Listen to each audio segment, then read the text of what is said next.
Hello, welcome to my channel. So this is day 1 of 21 days meditation for beginners journey. Here we will delve into the what is meditation? Why should anyone meditate? Who should meditate? Not everyone does. Where should we meditate? Is there an ideal place to meditate? And how should anyone meditate? How long does it last? So, after we talk about this nitty-gritty of meditation, we will go into some guided meditations. And so, we will choose some specific uh, items like how to calm the mind, how to um, gain abundance, and all this.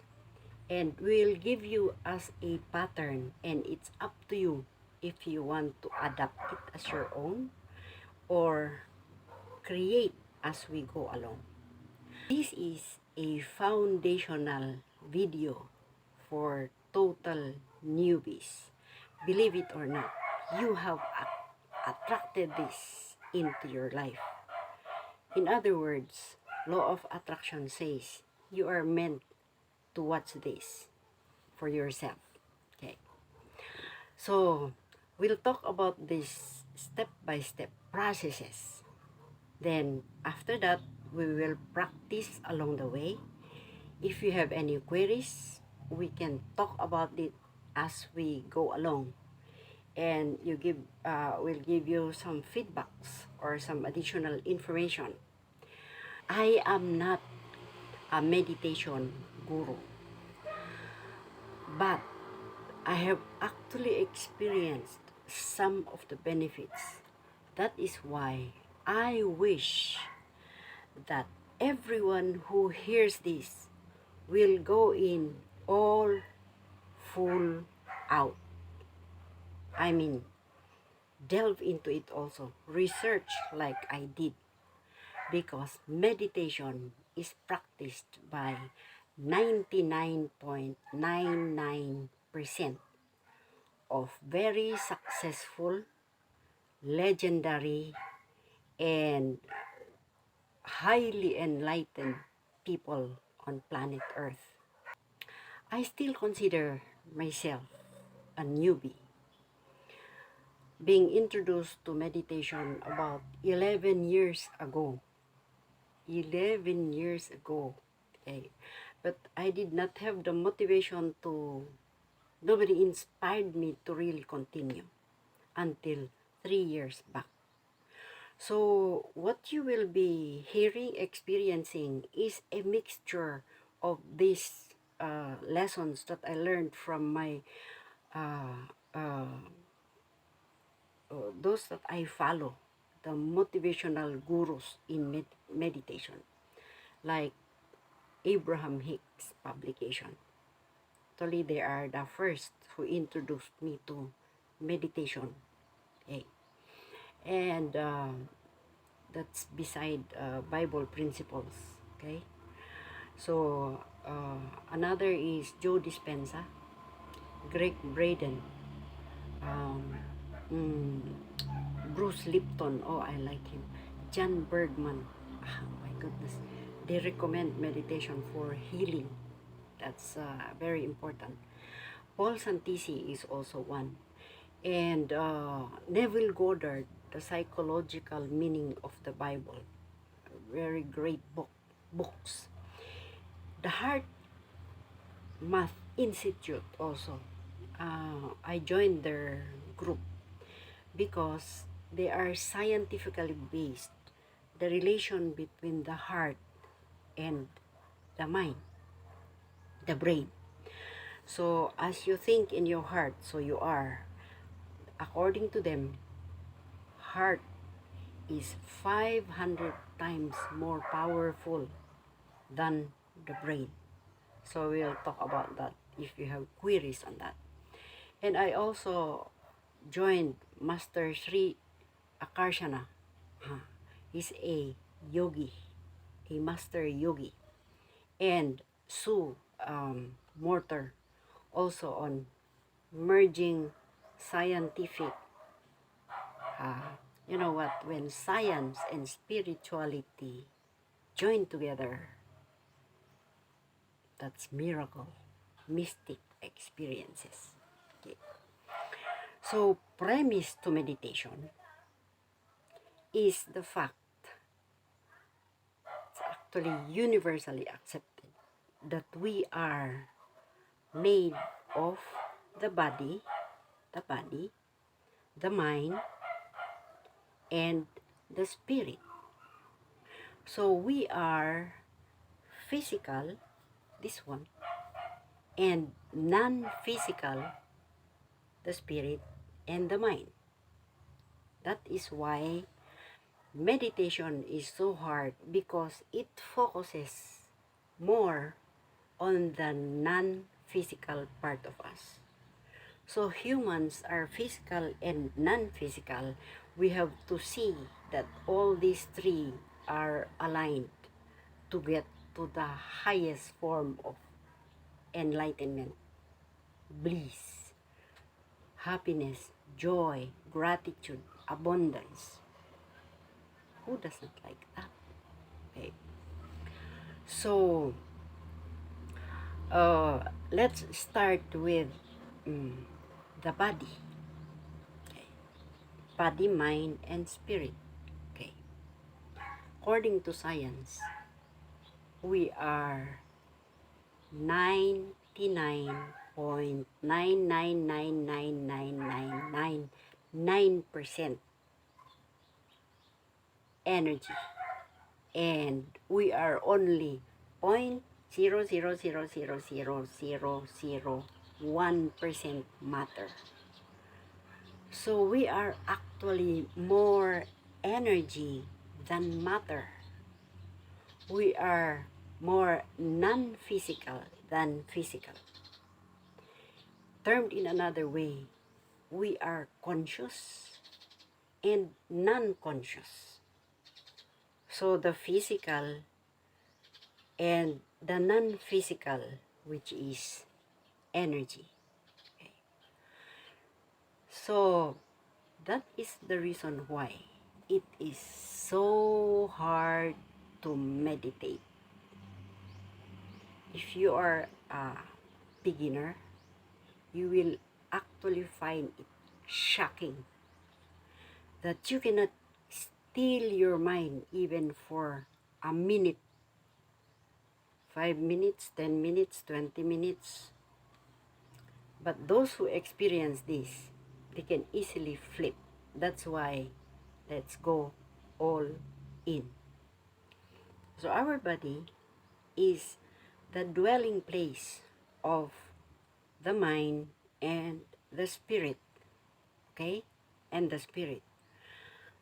So this is the main reason why when these are aligned, everything is going well. Okay. The mind affects the body. The spirit affects the body. And take note, this is the most important thing. Our body responds to what the mind is thinking. So as you think in your heart, so you are. That's why we really have to study the impact, because whatever the body is feeling, or the emotions that the body has, whether positive or negative, has an impact on our physical health. So there are so many studies, like a book I read, not only one or two, but most of these books agree, of these authors, agree that anything that we feel that is negative, like anger, hatred, discouragement, they have an impact on our body. So, like one says, okay, when you have prolonged anger, it's stored in the liver. And if there is sickness in or diseases in the liver, it means the stored memories of trauma, of anger, of hatred. It's a different part when you also talk of you are being uh, you are fearful, or the, the other part of our system is destroyed. So you see the correlation of the two, of the three, I mean the body, the mind, and the spirit.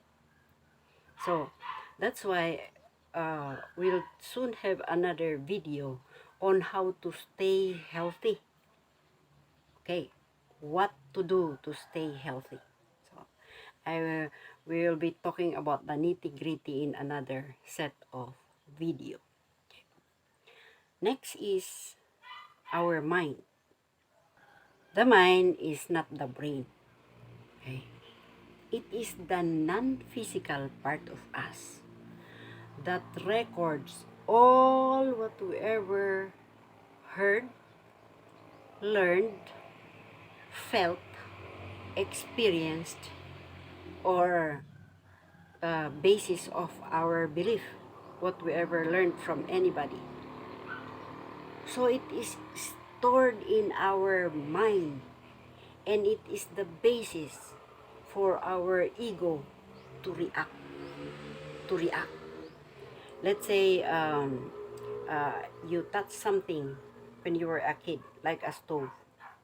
The mind says, okay, do not touch the stove again. You'll feel the pain.